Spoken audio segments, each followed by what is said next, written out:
Welcome to The Explainer. Today, we're going to pull back the curtain on the control room to look at the absolute heart of any broadcast station. It's programming and scheduling. We're diving deep into that critical decision of how you plan what actually goes on the air. Now, this is part 7 of a big 15-part tutorial we're doing. All this analysis is pulled straight from Chapter 7 of a really comprehensive research report by Virtualization Options LLC, and it's all about the trade-offs between on-premises and cloud-based systems. You know, we're talking about so much more than just a playlist here. This is the DNA of your station's sound.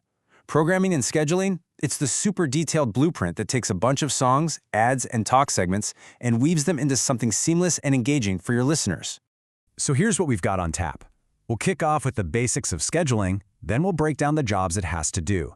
After that, we'll get into the main event, a head-to-head comparison of the two big architectures, on-premises versus cloud. And we'll wrap up by looking at why this choice is so incredibly important. Okay, so first things first. What are we really talking about when we say programming and scheduling? In the broadcast world, this is way more than just making a mixtape. It is the strategic, minute-by-minute plan for every single piece of content that hits the airwaves. Think of it like the station's central nervous system. It controls the flow of everything, music, commercials, you name it. And as our source material points out, the technology you choose to run this system on has a huge impact on your team's workflow and how fast you can make changes on the fly. All right, let's break this down even more. What are the essential day-to-day things that any scheduling system has to do, no matter if it's in the cloud or in a server rack down the hall? It really boils down to these 4 big pillars. You start with music scheduling, which is a real art and the science. Then you've got commercial placement. That's the revenue engine, right? Next up is day part management, which is all about tailoring the content for, say, the morning drive versus the overnight shift. And finally, all of that gets put together into the final playlist for execution. That's the log that actually goes to air. So let's start with the traditional powerhouse, the on-premises workflow. For decades, this was pretty much the only way it was done. The key idea here is that it's a completely self-contained ecosystem. The key words are local and within the broadcast facility. All the software, all the data, all the processing, it all happens on servers that are physically sitting inside your station. And if you've ever spent time inside a broadcast facility, names like G-Selector, Music Master, and Power Gold, they're probably going to sound very familiar.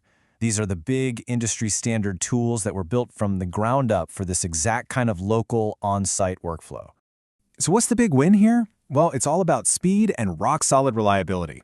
Because everything is running on your local network, there is virtually zero lag. That means if a program director spots a big problem, like ads for 2 competing car companies running back-to-back, they can fix it, and that fix is reflected almost instantly.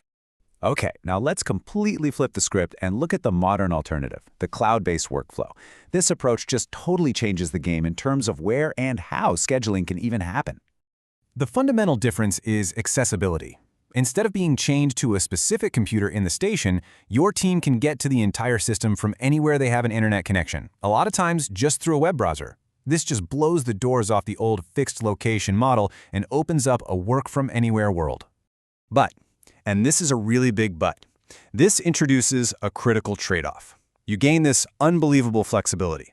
A program director can be tweaking the music log from their home, a coffee shop, wherever. The catch is that this freedom creates a crucial dependency. A stable, high-quality internet connection isn't just a nice-to-have anymore. It's an absolute necessity. So what does all this mean in the real world? How do these deep-seated architectural differences actually affect the day-to-day grind for the programming team? How does it change the way they work together? And this really gets us back to that core trade-off, doesn't it? On one side, you have the on-premises model, which gives you unbeatable speed and control, but it's locked inside the 4 walls of your station. On the other side, the cloud model just smashes those walls down, offering incredible flexibility for teams that might be spread all over the place. So at the end of the day, making the right call for your operation means you really have to understand these fundamental differences. There is no single best answer. It's all about finding the path that lines up with your team's specific needs, their workflow, and your station's goals. You know, this choice is so much bigger than just servers and software. It is an operational decision that literally defines how your team collaborates. It decides your station's agility, how fast you can react to breaking news, or squeeze in a last-minute ad buy. It really does shape your entire programming workflow. You see, the best system doesn't just execute a plan perfectly. It should actually empower your team to innovate, to create the best possible on-air product. And that leaves us with one final question for you to mull over. Is your current system just a tool for execution, or is it a true partner in creativity?